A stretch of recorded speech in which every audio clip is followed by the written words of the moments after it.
now we're going to be working with buyers. The first thing you want to do is you want to try to get the prospect into the office, or the buyer into the office, and talk with them a little bit about what you have to offer, what you're going to be doing for them, how the process works. I always tell everyone, it's really nice if you put together a book.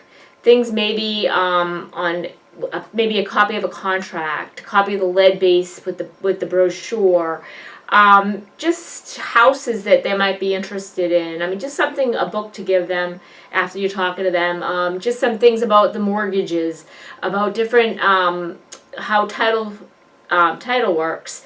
Just a bunch of stuff in a nice little binder, just to have them feel like, hey, this is, someone that's really professional. They're looking out for me. They're explaining the process to me. Because a lot of people are very scared.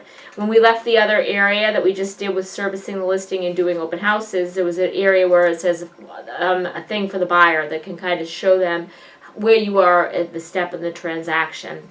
Well, the first thing you want to do is you want to try to get them in and build rapport with them. You want to really qualify them, and not just financially, mainly for motivation, to see when their time frame is. You could have the most motivated person in the world, and they're in a lease for 6 more months that they're not going to break, and then they think that it's going to take them 6 months to look at houses. You're going to be very frustrated at the end of that. So you want to really kind of go over every single thing, what's going on with their process, and really listen to them and their needs. It's extremely important that you talk with them and counsel them before you just start going out with them, because sometimes you feel like this is going to be a hot prospect and you don't want to lose them, but they could take a lot of your time. It gives you time to build rapport.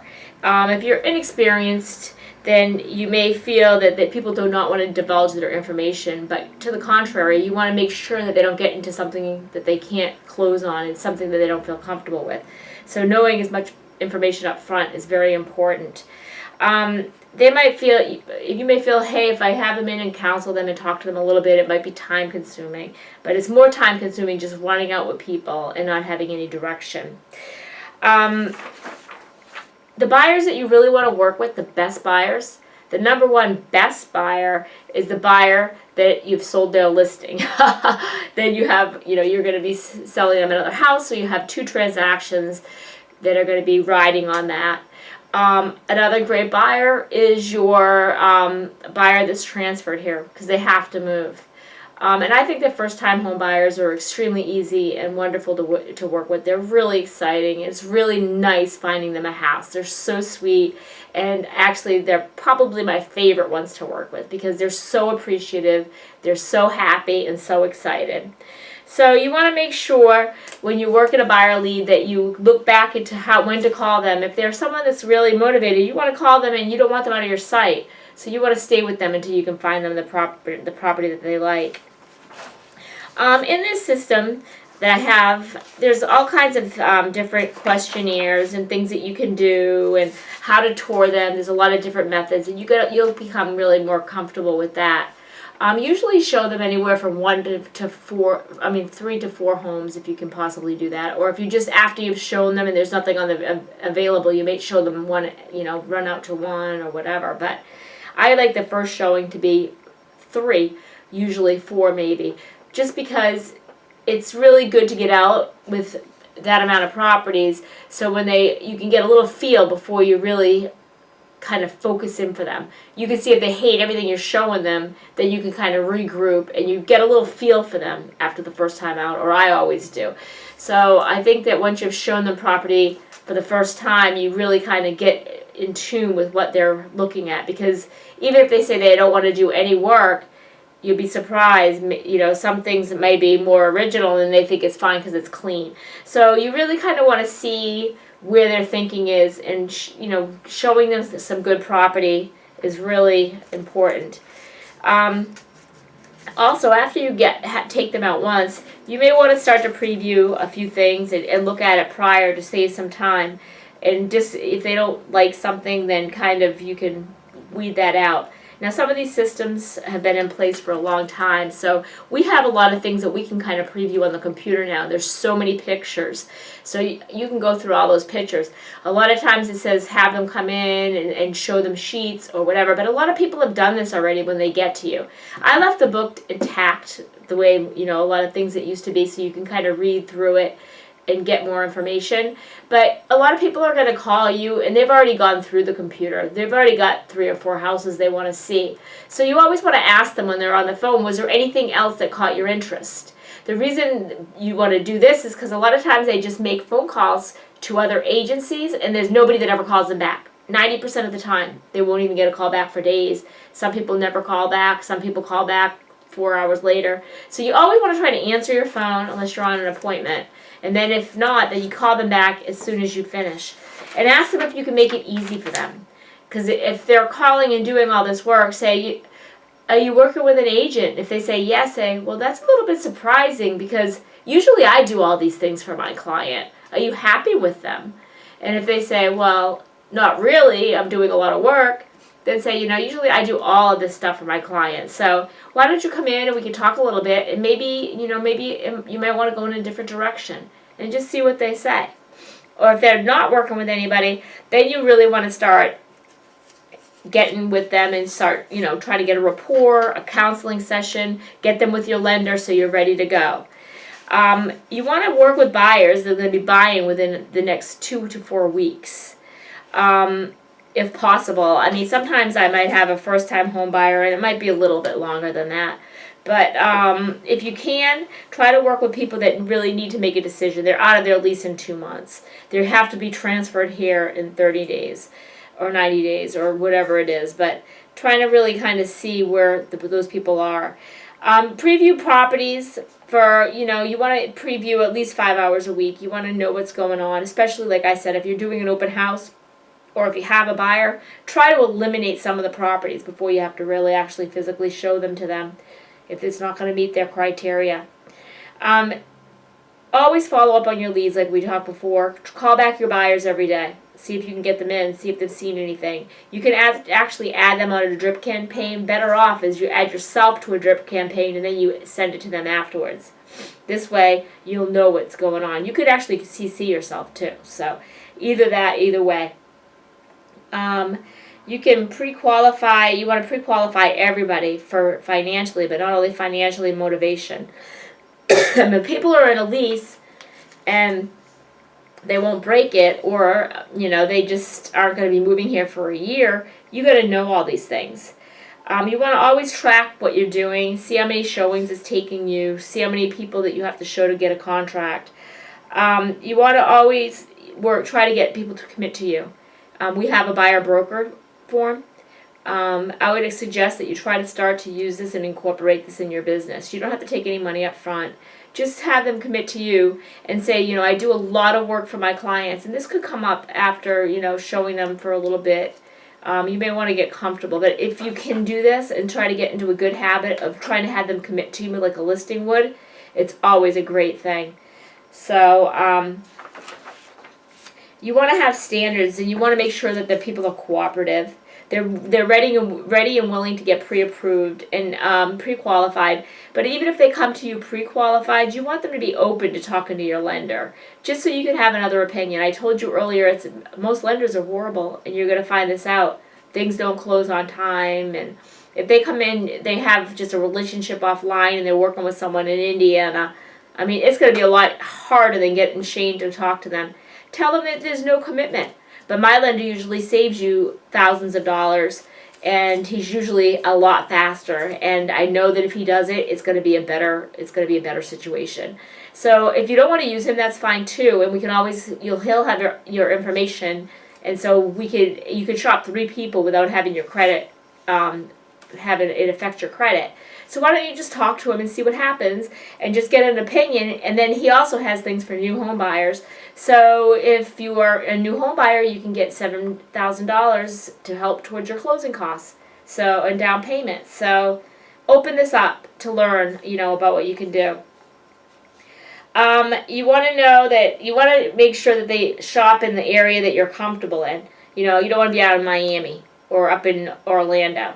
I mean, you want to stay in, you want to put some standards in on what areas that you'll work. I mean, you might want to work a little bit bigger boundaries at first, but try to move them and narrow them. Now, you may make an exception if it's your listing or someone that you past client or someone that you've been referred. You know, use your common sense, but don't be running to Miami for some person off the street that you've just met. Really, on that kind of a buyer, you would just let them work down there. So you want to make sure that the people are committed and they come in and they want to sign up with you and sign up to have you represent them. Make sure that they're motivated and they want to buy them now. I keep saying that because that's the most important thing. Motivated, motivated, motivated. Financially, I would rather have a motivated buyer that, you know, that's harder to get financed than someone that's an A-plus buyer paying cash with no motivation. So you want to do some role playing. Practice some of the scripts that are here.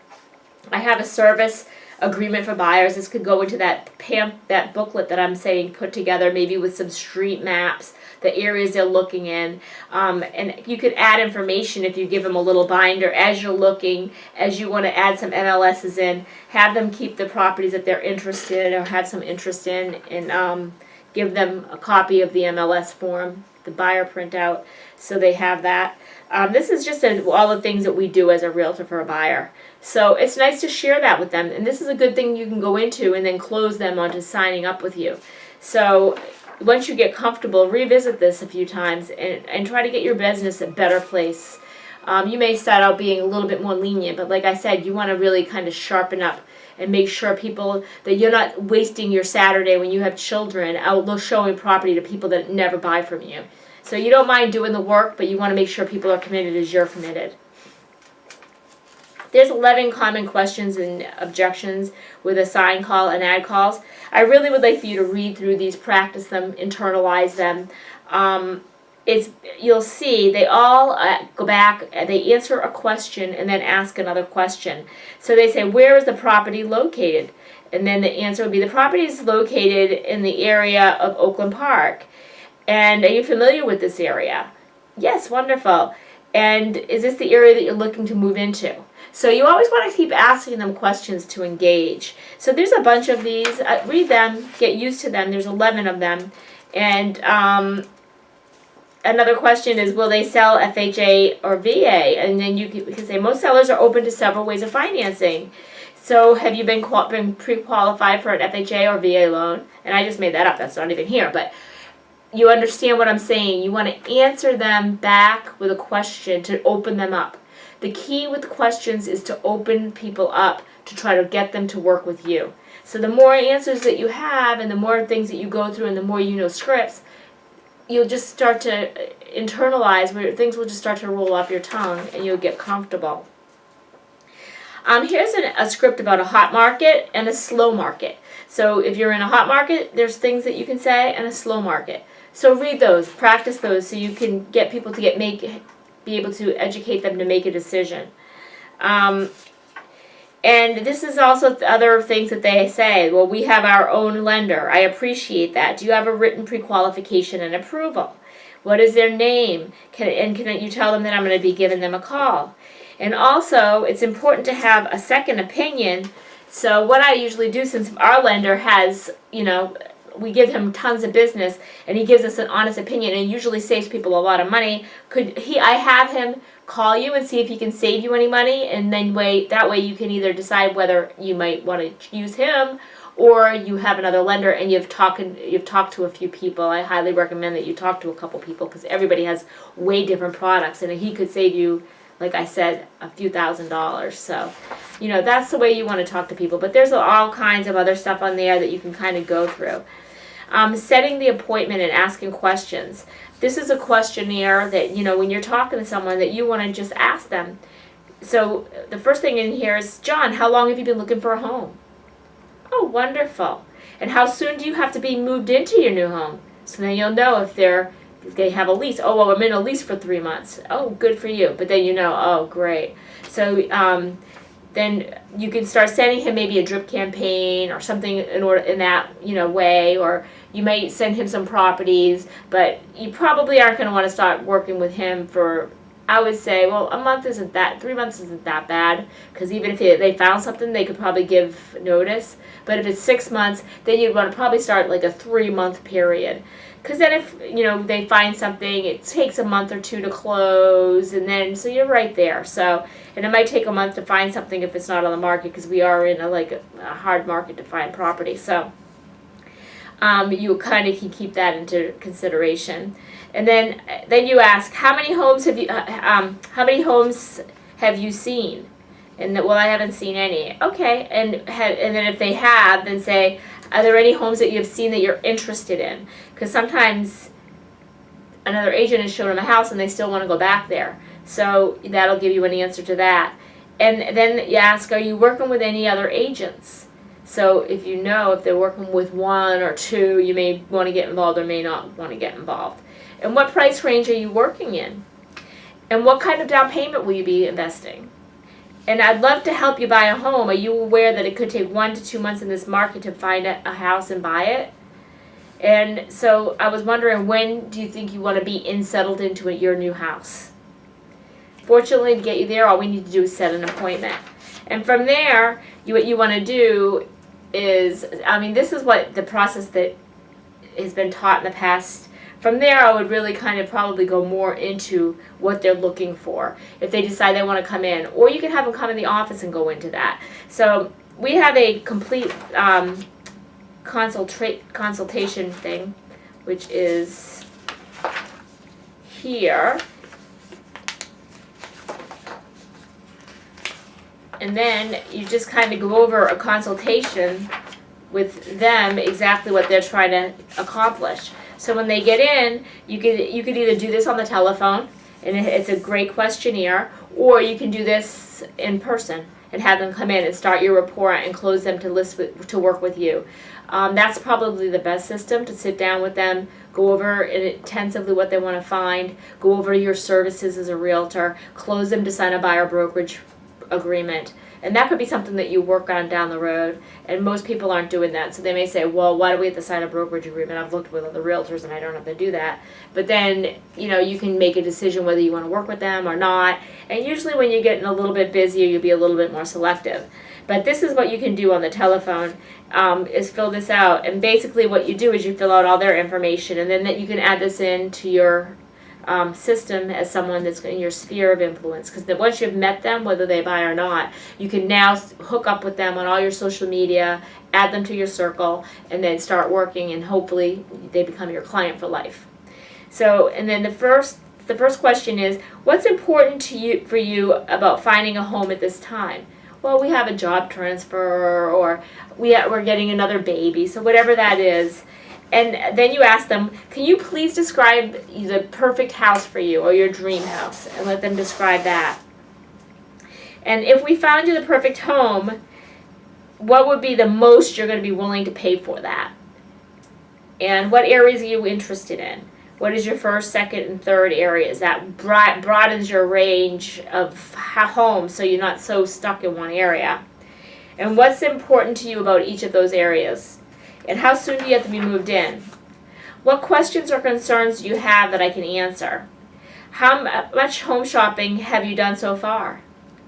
Have you seen anything you like? And just please describe it for me. Are you currently working with any other agents?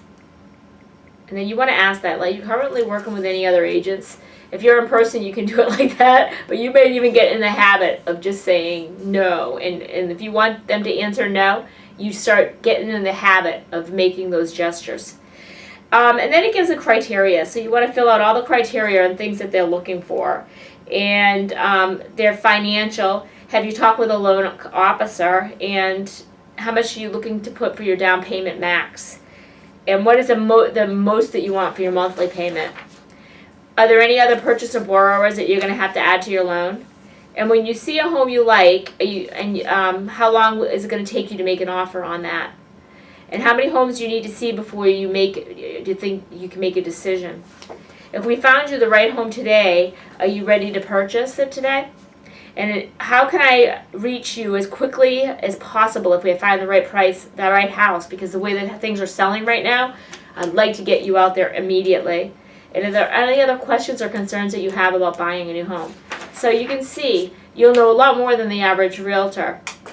And then from there, you want to follow up with them constantly. You call them and call them and call them to try to get them in for a new appointment. If they want to look at nights or weekends, see if there's. Make sure you've exhausted all the inventory. Once you've done that, you want to make sure they're on everything that gets new is sent to them immediately.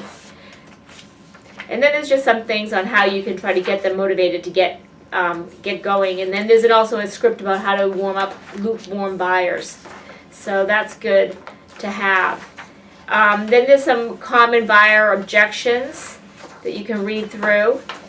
And also there's just the other information about presenting offers that we don't really do anymore.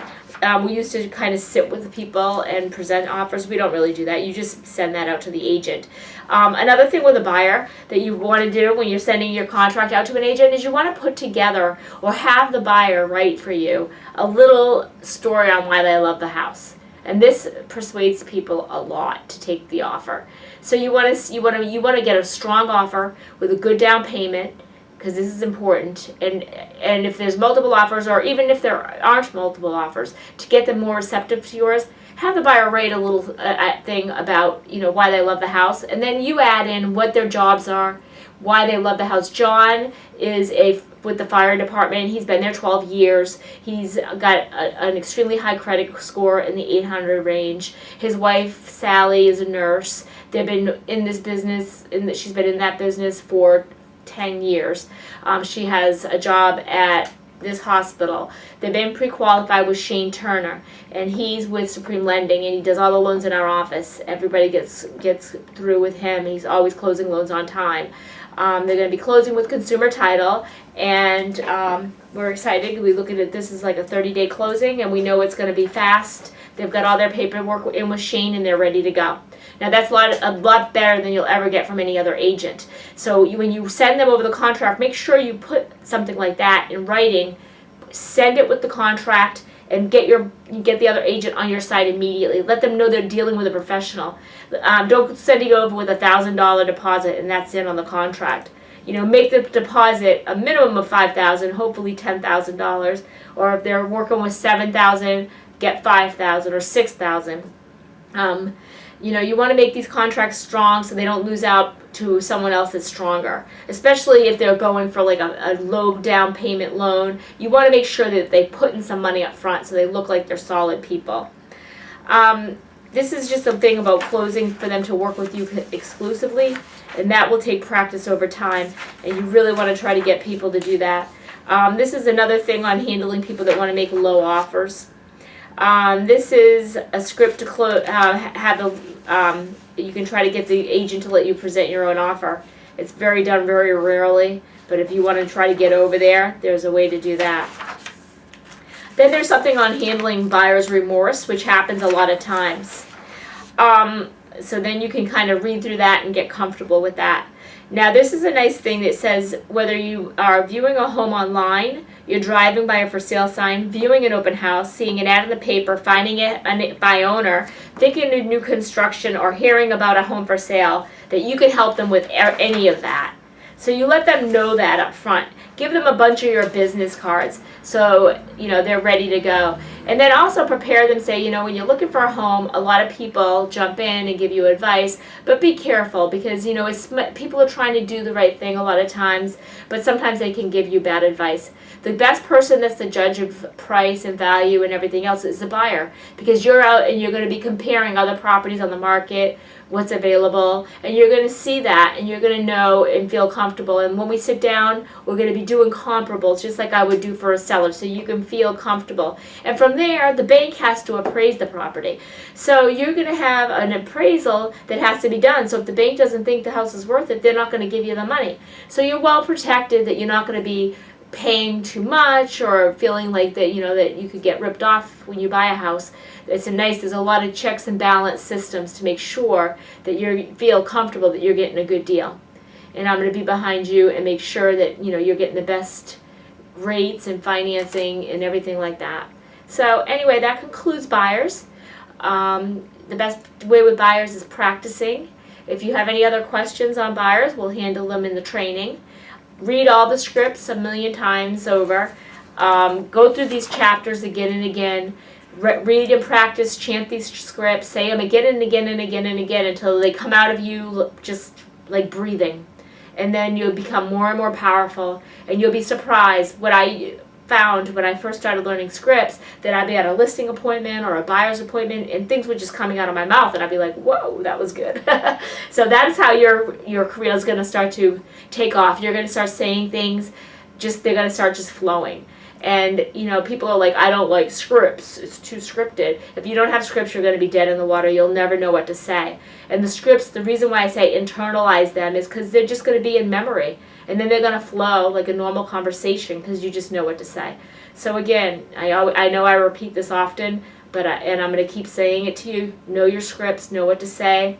Review chapters, all these chapters again and again. Review the workbook and find the system and put the system in place and get a really nice buyer book. Put some nice maps in there. We have pages coming up that give them all the numbers to turn on all their utilities and things like that. I would wait till you give them all that stuff when you're after you've found them and contracted. Why give them all your information? So give them maybe a nice binder. Tell them you're going to be adding things to the binder as the process goes and giving them more information. And maybe we can work together on getting a really good system together for you, and so you can use that in the future and making it better and better to make you the one that stands out above all the realtors. Have a good day.